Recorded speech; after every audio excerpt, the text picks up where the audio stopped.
How to add sound effects in AudioDirector. First of all, open AudioDirector on your computer and launch the project that contains the audio you want to enhance with sound effect.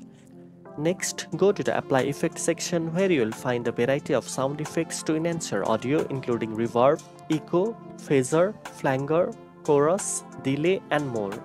Select the effect you want to use to start customizing your audio. Once you select a sound effect, you can choose from several presets or manually adjust the parameters such as intensity, depth, feedback, and mix level to achieve the desired sound. Use the preview button to listen to the effect in real time and fine-tune the settings for the best result.